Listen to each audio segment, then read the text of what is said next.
the quiet gray dawn of Norfolk, Virginia, something historic unfolded without fanfare. There were no missile launches, no roaring jet engines, no triumphant homecoming. Instead, there was silence.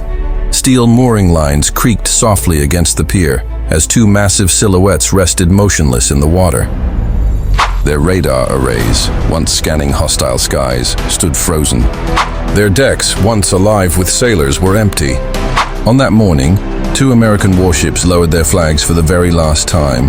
With a slow, deliberate motion, the stars and stripes came down. Decades of service ended not with battle, but with ceremony. Officers saluted. Sailors stood at attention. History closed its book. For the United States Navy, this was routine, another step in fleet modernization. But halfway across the Pacific Ocean, another story had already begun. A quiet question had been raised in defense circles. A daring idea whispered in policy rooms. A proposal that sounded almost impossible. What if one of those ships didn't die here? What if it sailed again? This time, under the Philippine flag. Tonight, on West Pacific Watch, we uncover the story behind the retirement of two American giants, the surprising Philippine connection, and the hard strategic truths that will decide whether this is destiny or a dream too heavy for our Navy to carry.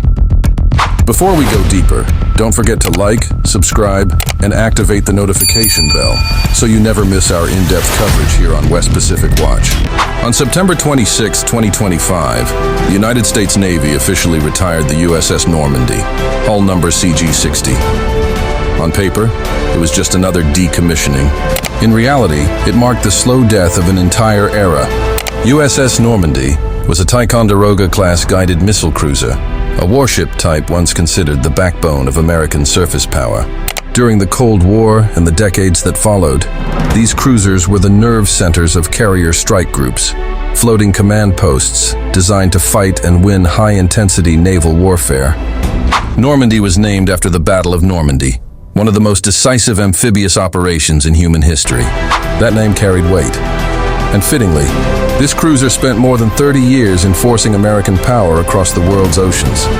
She fought in the Gulf War, launching missiles in anger. She supported operations in the Middle East during the War on Terror. She patrolled contested waters where a single radar contact could spark international crisis. This ship was built not for patrol, but for war. To understand why USS Normandy still captures imagination, you must understand what she carried. At her core was the AEGIS combat system, one of the most advanced naval battle management systems ever created. AEGIS allowed Normandy to track hundreds of air, surface, and missile targets simultaneously, automatically assigning weapons and coordinating fleet defense. But the true terror lay below deck, with 22 vertical launch system (VLS) cells. That number alone tells the story. Each cell could house Tomahawk cruise missiles, capable of striking targets more than 1,500 kilometers away, standard SM-2 and SM-6 missiles for air and missile defense, ASROC anti-submarine rockets, and potentially other classified payloads. To put this into perspective, the most powerful warships of the Philippine Navy today, the Jose Rizal-class frigates, carry just 16 VLS cells. 16. USS Normandy carried over 7 times that firepower. She was not just a ship. She was a mobile missile base. If Normandy still had teeth, why pull them out? The answer is not weakness, but cost. Ticonderoga-class cruisers are expensive beasts. Designed during an era of massive defense budgets, they demand large crews, specialized spare parts, constant maintenance for aging radar and propulsion systems, and enormous fuel consumption. The U.S. Navy is now shifting toward Arleigh Burke Flight 3 destroyers, future DDG-X programs, and smaller, more modular surface combatants. To put it bluntly, the ship still works. The U.S. Navy just can't afford her anymore, and that reality opened the door to something unexpected. As Normandy and her sister ships headed toward retirement, several members of the U.S. Congress began asking uncomfortable questions. Why scrap powerful warships when allies are struggling to defend themselves? Why mothball cruisers when partners in the Indo-Pacific face daily pressure from China? During committee hearings, lawmakers openly discussed whether retired cruisers could be transferred to allied navies, not just NATO members, but frontline states like the Philippines, Vietnam, or other strategically located partners. This wasn't charity, this was geopolitics. For Manila, this idea wasn't theoretical. The Philippines has walked this path before. In the past, the United States transferred Hamilton-class cutters to the Philippine Navy. These became BRP Gregorio del Pilar, BRP Ramon Alcaraz, and BRP Andres Bonifacio. They were not new ships. They were not perfect ships. But they changed the game.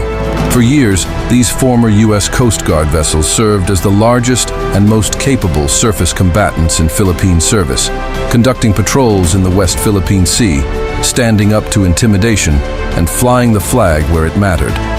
So when talk of cruiser transfers surfaced, imaginations ignited. Could history repeat itself on a much grander scale? Consider the timing.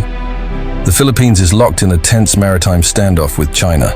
Chinese Coast Guard and militia vessels press closer each year. Incidents grow more dangerous. Diplomatic protests pile up. Meanwhile, Philippine naval modernization, though real, moves slowly. The idea of instantly adding a cruiser like Normandy would represent a quantum leap in deterrence. Imagine it. A former U.S. Navy cruiser, repainted in Philippine tricolor, sailing alongside BRP Jose Rizal and BRP Antonio Luna, missile cells bristling, radar scanning the horizon, AEGIS watching the skies. The psychological impact alone would be enormous. It would signal that the Philippines is no longer just defending, it is armed to strike back. Such a move would not go unnoticed. In Beijing, analysts would reassess Philippine threat calculations overnight. In Southeast Asia, neighbors would reconsider balance of power assumptions. In Washington, it would cement Manila as a frontline ally, not just a security partner.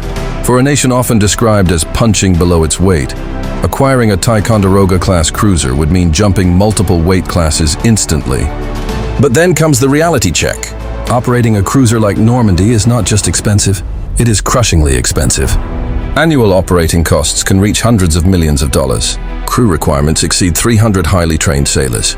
Maintenance demands specialized facilities the Philippines does not currently possess. Even the Philippine Navy's existing ex-Hamilton cutters, far simpler ships, have strained budgets and logistics. A Ticonderoga would be 10 times harder.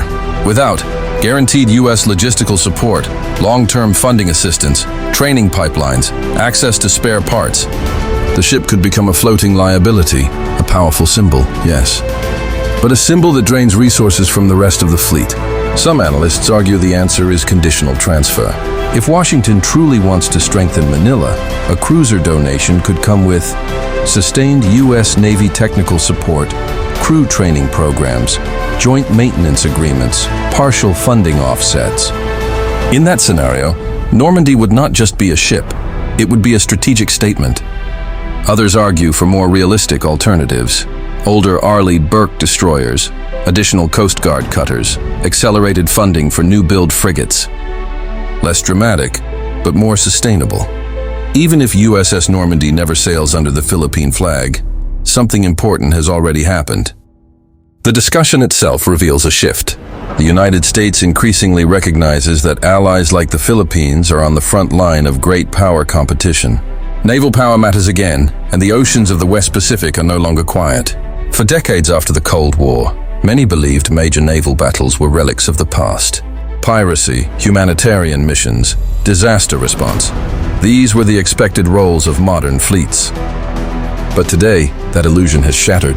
The South China Sea is once again a chessboard of steel and missiles. Carrier strike groups maneuver. Submarines stalk silently beneath the waves. Coast Guard ships ram, block, and intimidate. In this environment, firepower equals credibility, and credibility can decide whether a nation is heard or ignored. If a ship like USS Normandy were ever transferred, its value would extend far beyond missiles and radar. It would be symbolic. It would say that the Philippines is no longer content with merely documenting incursions, filing diplomatic protests, or relying solely on international law. It would say Manila is prepared to back sovereignty with steel. A Ticonderoga-class cruiser is not a patrol ship. It is not a presence platform.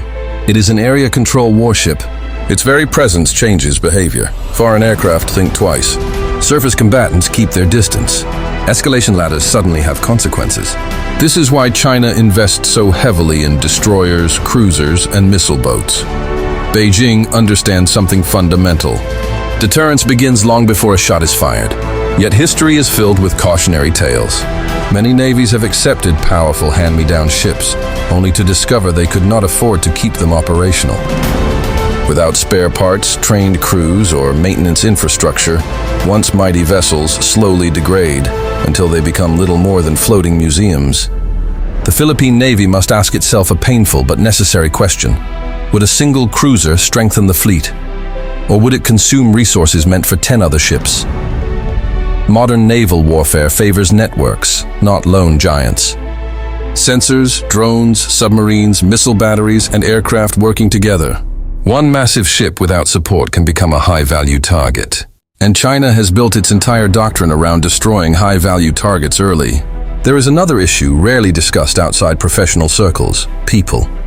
A Ticonderoga-class cruiser requires hundreds of sailors trained in AEGIS systems, missile handling, advanced radar maintenance, electronic warfare, damage control under combat conditions. Training that workforce would take years, not months. And every sailor assigned to Normandy would be one less sailor available for frigates, corvettes, submarines, or patrol craft. The Philippine Navy is growing, but it is not infinite. From Washington's perspective, the debate is also complex. Transferring a cruiser is not just generosity. It creates long-term dependency, shared operational doctrines, political commitment. Once transferred, the U.S. would be indirectly tied to how the ship is used. Any crisis involving that vessel would echo in Washington. That makes policymakers cautious. But it also explains why support packages are central to any serious proposal. Without them, the transfer would fail both sides. There is another possibility, less dramatic but potentially more effective. Instead of one massive cruiser, the Philippines could acquire multiple destroyers or frigates, invest in shore-based anti-ship missiles, expand submarine capabilities, strengthen joint operations with allies, distributed lethality, not concentrated power. A fleet that is harder to find, harder to kill, and harder to intimidate. In many ways, this approach aligns better with Philippine geography. Thousands of islands, narrow straits, and shallow waters where large cruisers are less comfortable. Still, the idea refuses to die, because it speaks to something deeper than logistics.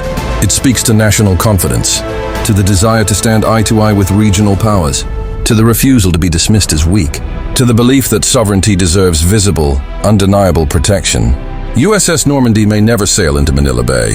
Her missiles may never fly under the Philippine flag, but the conversation she sparked matters. It forces hard questions, it exposes uncomfortable limits, and it pushes decision-makers to think bigger.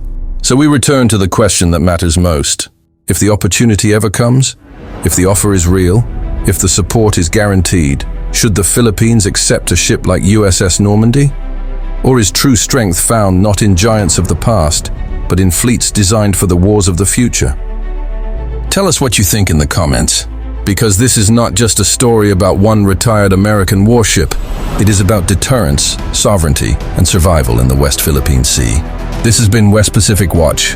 History may be written by great powers, but it is lived, fought, and defended by nations like ours.